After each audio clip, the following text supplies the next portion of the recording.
Hi viewers, welcome to dial sports. So world క్రికెట్లో ఒక high voltage fight Asia cup వేదికగా ఎడారి దేశంలో ఇండియా వర్సెస్ పాకిస్తాన్ మ్యాచ్ ఆదివారం జరగబోతుంది.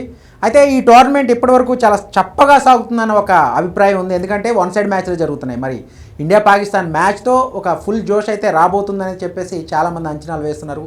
సో దీనికి సంబంధించి మ్యాచ్లో ఎవరు ఫేవరెట్, ఎవరు బలాబలాలు ఏంటి, దీనికి సంబంధించి మనతో మాట్లాడడానికి ప్రస్తుతం స్టూడియోలో ఉన్నారు ప్రముఖ cricket commentator, senior sports analyst Venkatesh గారు. ఆయనతో మాట్లాడదాం. వెంకటేష్ గారు, వెల్కమ్ టు అవర్ షో అండి.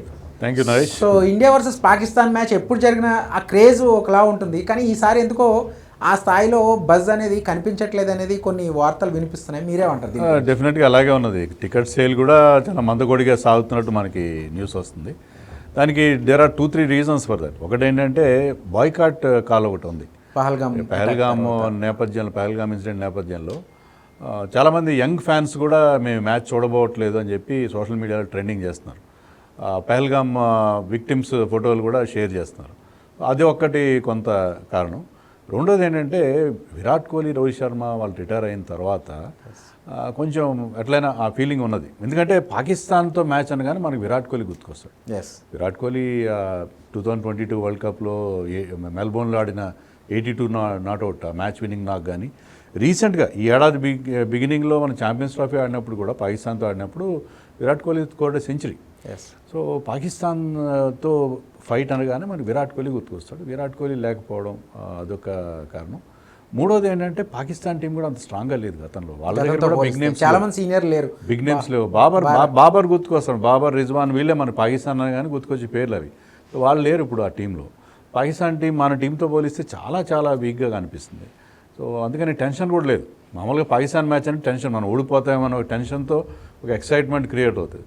ఇప్పుడు ఏంటంటే ఆల్మోస్ట్ ఇండియా విక్టరీ ఖాయంగా కనిపిస్తున్న పరిస్థితుల్లో మీరు అన్నట్టుగా buzz is definitely missing this time. Okay, అయితే లాస్ట్ ఇయర్ ఏదైతే T20 వరల్డ్ కప్ గెలిచిన తర్వాత T20 ఫార్మేట్లో ఇండియా రికార్డు కూడా అద్భుతంగా ఉంది.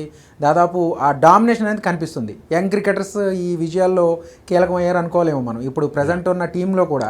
సో ఓవరాల్గా ఆసియా కప్కి వచ్చిన టీం మీద మీ ఒపీనియన్ ఏంటి? టీం చాలా బాగుంది. టీం దాంట్లో ఎలాంటి సందేహం లేదు. ఎందుకంటే బ్యాటింగ్లో బోల్డ్ ఫైర్ పవర్ ఉంది. అభిషేక్ శర్మ, సూర్యకుమార్ యాదవ్ లాంటి ప్లేయర్స్ ఉంటే మీకు స్టార్టింగ్లో చాలా ఎక్స్ప్లోజివ్ స్టార్ట్ అందిస్తారు. దాని మీద ఎన్కాష్ చేసుకోవడానికి బ్యాటింగ్లో డెప్త్ కూడా ఉంది. You're batting up to number 8 దాకా మీకు బ్యాటింగ్ ఉన్న పరిస్థితి మనకు కనిపిస్తుంది. అందుకని అదొకటి. తర్వాత మీకు బౌలింగ్లో there are players like Bumrah, Kuldeep Yadav, Varun Chakravarthy, వాళ్ళందరూ మ్యాచ్ విన్నర్స్. ఆల్రౌండర్స్ కూడా ఉన్నారు. బౌలింగ్ చేసే బ్యాట్స్మెన్ ఉన్నారు, బ్యాట్స్మెన్ చేసే బౌలర్స్ ఉన్నారు. సో అందుకని ఐ థింక్ ఈ టీం పర్ఫెక్ట్ టీమ్గా ఉంది మన టీం. సో ఈ టోర్నమెంట్లో ఉన్న మిగతా 7 జట్లతో పోలిస్తే ఇండియా ఇస్ ఫార్ అహెడ్. మీరు చాలా చాలా స్ట్రాంగ్గా కనిపిస్తుంది. అయితే సంజు శాంసన్ బ్యాటింగ్ పొజిషన్ అనేది మారిందనేది ఫస్ట్ మ్యాచ్లో మనం చూసాము. మరి ఆ కాంబినేషన్ మరి సెట్ అవుతుంది అనుకుంటున్నారు? ఎందుకంటే మిడిల్ ఆర్డర్లో అతను అంతగా రాణించిన సందర్భాలు చాలా తక్కువ, ఆడిన సందర్భాలు తక్కువే, ఆడినప్పుడు రాణించిన సందర్భాలు కూడా తక్కువగానే ఉన్నాయి. మీరేమంటారు? మరి ఆ పొజిషన్ మార్చడం వెనక మెయిన్ రీజన్ ఏమనుకోవాలి? ఐ థింక్ సంజు శాంసన్ మీరు అన్నట్టుగా ఆడితే ఓపెనర్గా ఆడాలి, లేకపోతే నెంబర్ 3. అంతకుమించి టాప్ ఆర్డర్లో తప్ప మిడిల్ ఆర్డర్ అతనికి ఎప్పుడు సూట్ కాలేదు. అయితే ఫస్ట్ మ్యాచ్లో అతను నెంబర్ 5లో ఆడిద్దాం అనుకోవడం కరెక్టే. కానీ మన బ్యాటింగ్ కోచ్ ఏం చెప్పాడంటే there are no fixed batting positions, openers తప్ప ఎవరికి ఉండవు. నెక్స్ట్ మ్యాచ్లో అతను ముందు కూడా ఆడొచ్చు. చూడాలి మరి నెక్స్ట్ మ్యాచ్లో ఏమవుతుందో. ఫస్ట్ మ్యాచ్లో అతను అవసరం రాలేదు. సెకండ్ మ్యాచ్ పాకిస్తాన్తో మ్యాచ్లో మరి అతను నెంబర్ 3లో ఆడిస్తే అదే కరెక్ట్ పొజిషన్ అవుతుంది. సో ఈసారి అది సస్పెన్స్. మనకి సేమ్ టీం ఉండదు. బహుశా టీంలో అయితే ఎలాంటి మార్పు ఉండదు. ఏ టీంతో ఆడారో అదే టీంతో వెళ్తారు పాకిస్తాన్తో కూడా.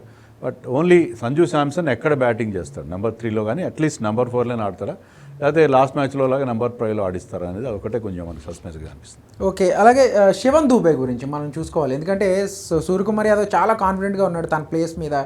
సో ఫస్ట్ మ్యాచ్లో ఏదైతే యూఏతో మ్యాచ్లో కూడా దూబే బౌలింగ్, ఎప్పుడు కూడా మనం దూబే అంటే ఫినిషర్గా ఆ రోల్ బ్యాటింగ్లోనే చూస్తుంటాం. కానీ మేబీ ఫస్ట్ టైం చాలా రోజుల తర్వాత దూబే బౌలింగ్ బాగా చేశాడు అంటున్నారు. దీని గురించి? బౌలింగ్లో అతనికి మన బౌలింగ్ కోచ్ మార్కెల్ చాలా సలహాలు ఇచ్చాడు. బౌలింగ్లో కొంత మార్పులు తీసుకొచ్చాను అతను కూడా స్వయంగా కూడా చెప్పాడు ప్రెస్ మీట్లో.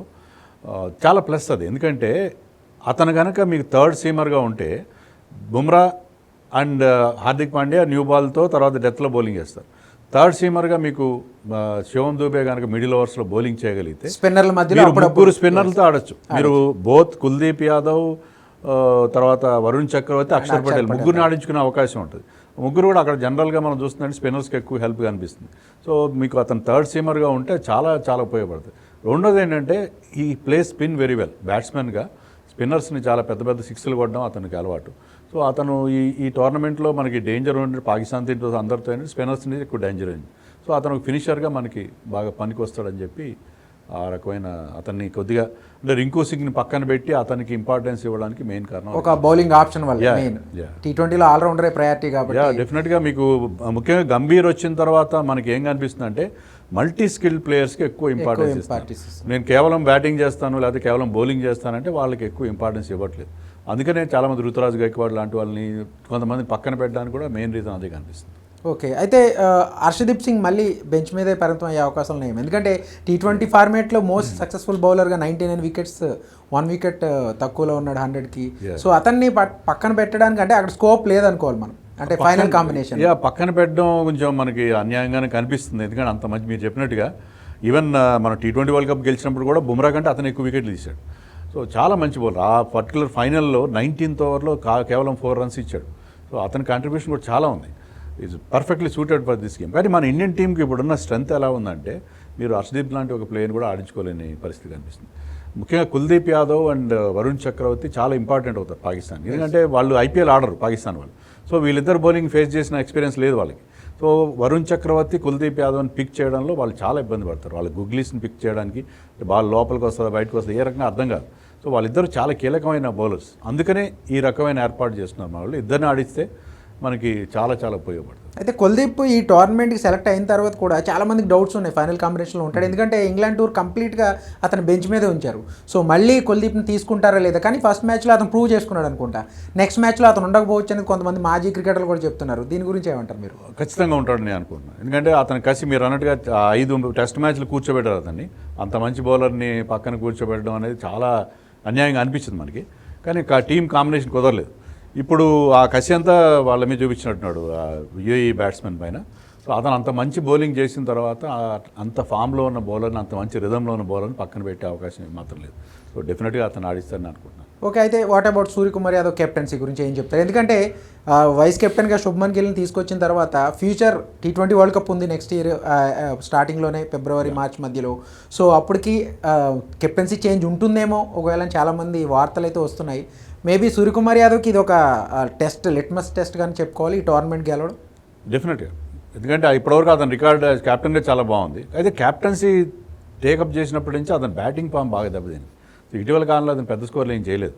సో అదొక్కటి అతను చూసుకోవాలి. తర్వాత ఇంకోటి ఏంటంటే పాకిస్తాన్తో ఎప్పుడు ఆడినా సూర్యకుమార్ ఎప్పుడు రన్స్ చేయలేదు.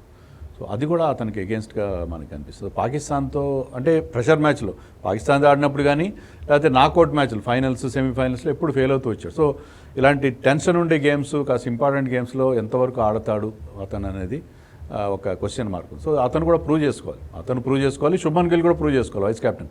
ఎందుకంటే ఈ ఫార్మాట్లో అతన్ని ఆడించడం విషయంలో చాలా క్రిటిసిజం వచ్చింది. శ్రేయస్ అయ్యర్ లాంటి వాళ్ళని పక్కన పెట్టి గిల్ని తీసుకురావడం, సంజు శాంసన్ని ఓపెనర్ నుంచి వెనక్కి నెట్టేయడం, ఇవన్నీ కూడా ఫ్యాన్స్కి అంతగా నచ్చలేదు. సో శుభ్మన్ గిల్ మీద కూడా చాలా ప్రెషర్ ఉంటుంది. So Shubman Gill also he's prove himself. Okay, మీరు ఇందాక చెప్పినట్టు బ్యాటింగ్ ఆర్డర్లో ఫిక్స్డ్ ప్లేసెస్ అయితే లేవు అని చెప్పేసి ఆల్రెడీ బ్యాటింగ్ కోచ్ చెప్పినట్టు, మరి తిలక్ వర్మ కానీ మిగిలిన బ్యాటింగ్ పొజిషన్స్ ఎప్పుడు మేబీ షఫల్ అవుతూ ఉంటాయి అనుకోలేము. అవుతాయి, ఎందుకంటే దానికి ఒక ఇంపార్టెంట్ రీజన్ కూడా ఉంది. మనకి ఏంటంటే ఇప్పుడు మనం లాస్ట్ మ్యాచ్లో ఆడిన వాళ్ళు 4 రైట్ హ్యాండర్స్, 4 లెఫ్ట్ హ్యాండర్స్ ఉన్నారు. సో ఎప్పుడు ఆ left right combination Gill and Abhishek Sharma right left open చేస్తారు.